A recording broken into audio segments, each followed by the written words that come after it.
ایک کذاب ہمارے دور میں، ہمارے دور سے کچھ قبل پیدا ہو چکا، مرزا غلام احمد قادیانی، یعنی کہاں سے نکلا اور کیا بن گیا۔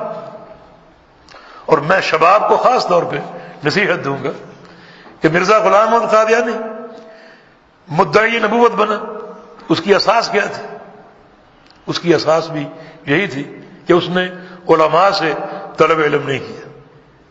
جب تک علماء سے منسلک نہیں ہوگی، شیطان آپ پر حملے کرتا رہے گا اور آپ کو جو ہے وہ الگ کر کے تطرف کا شکار بنا کر اور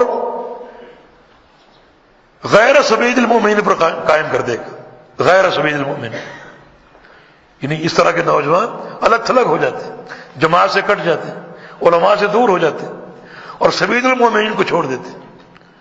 اپنے ان کی فکر ہوتی ہے، اپنے ان کے فتاوی ہوتے ہیں، جس کی انتہائی ایک واضح مثال آپ کے سامنے ہے غلام احمد قادیانی۔ ایک اور غلام احمد تھا منکر حدیث، یہ دونوں غلام احمد درس گاہ میں نہیں گئے، علمی ذوق تھا ان میں مگر کبر تھا، علماء کے پاس نہیں گئے، علماء سے کسب علم نہیں کیا۔ نتیجہ آپ کے سامنے، ایک منکر حدیث ہوا اور ایک کافر جماعت کا بانی بن گیا، اور ایک جھوٹا مدعی نبوت دوسری کافر جماعت کا بانی بن گیا۔ تو یہ معاملہ آسان نہیں، یہ معاملہ آپ کو کہاں سے کہاں پہنچا سکتا ہے، کہاں سے کہاں بھیج سکتا ہے۔ میں آپ سے سوال کرتا ہوں، جو علماء مدارس کے فارغ التحصیل اور علماء کے سامنے بیٹھتے ہیں، علماء سے ان کا تعلق ہمیشہ قائم رہتا ہے، ان کا کوئی اسکینڈل آپ بتائیے، کوئی اسکینڈل ان کا، کوئی خبروں میں آئے ہوں، بڑے بڑے گمراہ لوگ ان کے اسکینڈل۔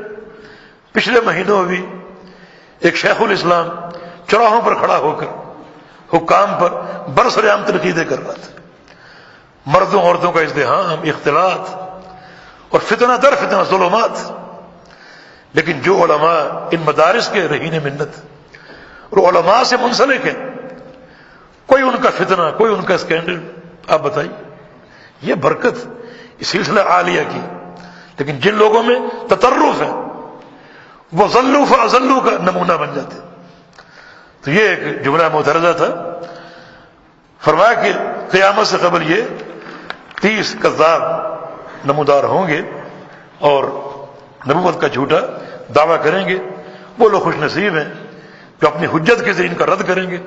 غلام احمد قادیانی ان خوش نصیبوں میں مولانا ثناء اللہ امرسری رحمہ اللہ، جنہوں نے پوری زندگی اس کا مقابلہ کیا، مناظروں میں تحریری تقریری اس کو بار بار شکست دی، حتیٰ کہ اس نے مباہلہ کا چیلنج کیا کہ ہم دونوں جمع ہوں اور قسم کھائیں اور جھوٹے کی زندگی یعنی سچے کی زندگی میں جھوٹے کی موت آ جائے۔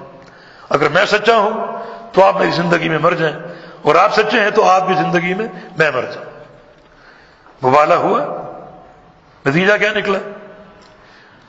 یہ جھوٹا مدعی نبوت مرا، نہ صرف یہ کہ مرا بلکہ فٹ ہوا بیت الخلاء کے سوراخ میں، وہاں فٹ ہوا۔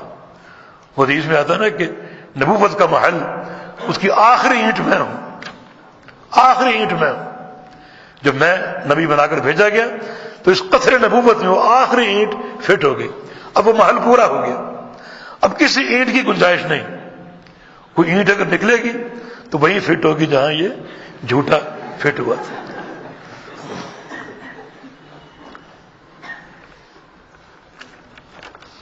اور مولانا ثناء اللہ امرسری رحمہ اللہ اس کی موت کے بعد 40 سال زندہ رہے، 40 سال زندہ رہے۔